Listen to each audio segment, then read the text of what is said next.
The Venomous Classic Series returns, and for all of my loyal subscribers, this one's going to be right up your alley. We're going to be doing the Macro Machine, IdrA Fields' entire GSL run, every season in Code S, every open bracket season, basically going to be doing everything but Code A, where the VODs basically don't exist.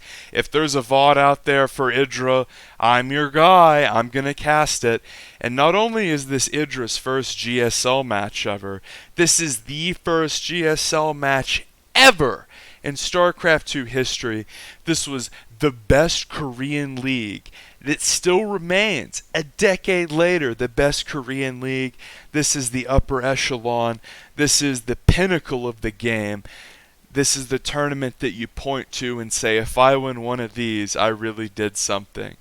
This is the upper echelon tournament. This is the top tier. This is the tournament that fans stay up late to watch. This isn't a weekend MLG where jet lag is an issue. This is the sort of tournament where you have weeks and weeks to prepare, and this is a YouTube VOD, obviously. The replays aren't available, but who would want to be deprived of this absolutely insanely beautiful GSL Season 1 premiere? And I just want to go ahead and say that the link to this will be in the description. And even though I've been casting classic StarCraft 2 games for a very long time because I love the game, I just want to point out that due to the recent drama with the DMCAs on Twitch and OGN taking their channel down, this has really kicked me into overdrive to want to catalog these games because, by the way, the observing is horrible. I'm almost certain Tasteless was doing it and they just didn't tell him. So for the first half of this game, the observer is going to be mentally AFK. So I'm going to try to keep you in the loop, but just know that obviously since it's a VOD and I'm not actually able to go into the replay itself, which, by the way, if I was able to go into the fucking replay, I'd just do all these games off replay. For any of you people who are real uptight about, well, what are you just going to copy these games? Look, there's no market for these games. I'm not getting rich off these games. My channel's not even monetized. I do these games because I care about the history of StarCraft 2, and I really like IdrA Fields, and I want to catalog his important games. And of course, the very first GSL game ever played is right up there in terms of StarCraft 2 historical significance.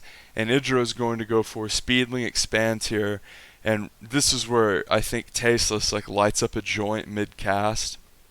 The observing gets really shitty around this point. Just know in the future the observing will not be this bad. So the reason IdrA is opening Speedling Expand is this is Xel'Naga Caverns. This is a very open map.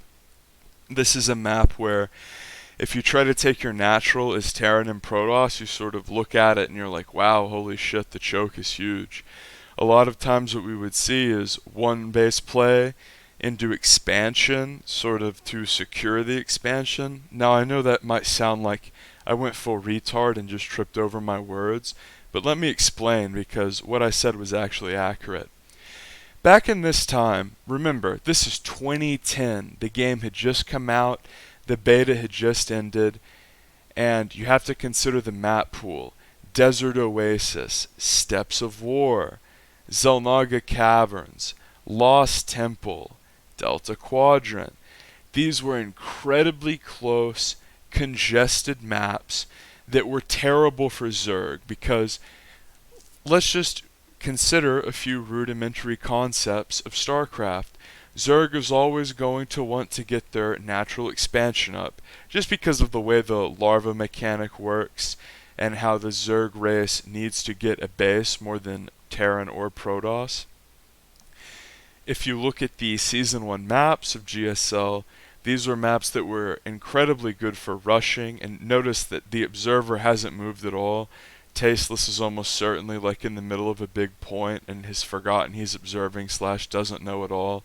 So if we look at the units tab, and this is another funny thing, and about early StarCraft 2 is people didn't know which tabs to use, even if they were diligently observing. Sometimes people would just leave the units tab up the whole time, and hilariously, you can actually tell an entire story within StarCraft 2 by properly using the tabs, production, APM upgrades, stuff like that, vision. So this was rudimentary in every sense of the word. And it's not just that the observing is bad. I think that literally whoever was observing, almost certainly tasteless, didn't know. And that's sort of adding to the humor of this. So for those of you who are just losing your mind, like, what the hell is going on with the observing? It's 2010, the game just came out of beta. A couple of Korean dudes come up to Tasteless and Artosis and are like, you want to cast our new Star League? They're like, of course we do, LOL. Tasteless and Artosis had been just absolutely grinding and scratching and clawing to just make a very, very modest living in Korea. And this tournament, the IdrA GSL Open Season 1 2010, really kicked them off into superstardom. And here we can see that marijuana has officially seeped into the brainstem of Nick Tasteless' plot, who's at this point dreaming of playing Noni on Estrella, and God bless you if you get that reference. And for whatever reason, the motherfucking color saturation like doubled when he panned over. I don't know if the Korean production team were trying to like flash bang Nick back into relevancy, and by relevancy I mean actual living existence, a sort of alive state. I mean, he was basically asleep at the wheel there. Obviously, Tasteless has been relevant for over a decade, but you know what I meant there, fellas. So the Terran player has gone for like a really terrible version of the Moro 5-Rax Reaper. So a few things to note. I'm going to be doing the entire IdrA GSL saga. This is a player named ChickenCombo in the top right. Because this was the first few GSLs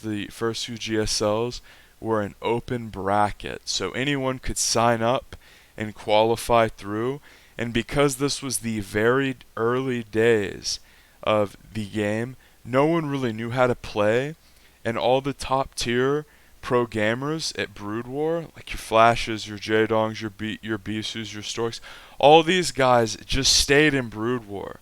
So the players who came over to StarCraft 2 right at the beginning that were Korean, a 4GG, Fruit Dealer, aka Cool, a Hope Torture, aka Into the Rainbow, an ST, MC, formerly Iron, these were B tier Koreans, as shocking as that is to people who actually know how good MC and ST were. These weren't guys tearing it up in the individual star leagues. Back in Brood War, the two main individual star leagues, aka like the GSL or ASL now, they were called OSL and MSL. And these players that were good at the beginning of StarCraft and StarCraft 2, Wings of Liberty, at the beginning of the Korean scene weren't really that good in Brood War. And famously, the best names and biggest names, your Flashes, your Jaedongs, those guys didn't even fucking touch StarCraft 2 until Heart of the Swarm came out, the first expansion, at which point the writing was sort of on the wall, like, yeah, like, you guys need to move to Heart of the Swarm, move to StarCraft 2, and prove what you can do in that game. But amazingly, because the top tier sort of upper echelon of God tier, Code S class, MSL champion, OSL champion, career pro gamer didn't switch, sure, you still had really talented guys switch that were very fearsome, and pretty much all the foreigners switched. There were no foreign pro gamers that said, oh, well, I'm really good at Brood War, I'll stick with it. Or, I don't really like StarCraft 2, I'm just going to go back to Brood War or just retire. Like, famously, it was like Nyokin, G5, and Mondragon were the only foreigner pro gamers who just completely sort of took a step back and were like, this is terrible, I'm not going to play this. Because whenever this game came out, it was like the biggest thing in the world. Obviously, StarCraft 1 was the biggest esport at the time, as well as the game that created esports itself. This was the only thing that people gave a shit about Twitch on Twitch TV and Justin TV. This was it. There was no League of Legends. There was no Counter-Strike Go. This was the absolute pinnacle, the god tier. And crucially, what everyone really loved about it and why there was so much hype was Brood War was the de facto best esport that everyone liked, and was really the only thing that could ever challenge traditional sports in terms of like skill cap and legitimacy and stuff. By the way, look how fucking terrible the observing is with the literal none tab. Like, not APM, not even like something frivolous, you're just gonna have none up there. That pisses me off like to no end. And when I do the Venomous Classic series and I do games that came out within the first year from the game came out, oh, it's just infuriating how bad the observing is. And I'm not even talking about the observing like we saw earlier, where Tasteless was smoking 2 joints at once. I'm talking about like the tab use. These motherfuckers, and obviously like eventually tournaments it becomes just completely standard to get a dedicated observer, including GSL. And this is the first fucking show ever of the best tournament ever. So I'm not like being mean-spirited or really like trying to really go in on Tasteless, but you can see why they wanted dedicated observers. So the player that IdrA is playing is ChickenCombo, and because the GSL had an open bracket for the first 3 times, and this was the first fucking game ever, this is round of 64.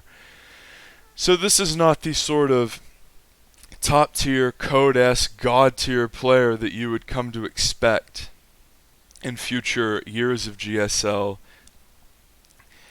Code-esque didn't begin until 2011, the long-lost portion of IdrA's GSL career, where he faced off against Genro. And those VODs are tragically lost. I've spoken about that at length, but 2010 GSL Open, Seasons 1, 2, and 3. God tier, we're going to cover all those matches, but then from January 2011 to like June 2011, the VODs disappear. So since we're talking about VODs disappearing, history being erased, and shady, duplicitous activity, we have to talk about why I'm finally casting a GSL game, and more importantly, an IdrA GSL game.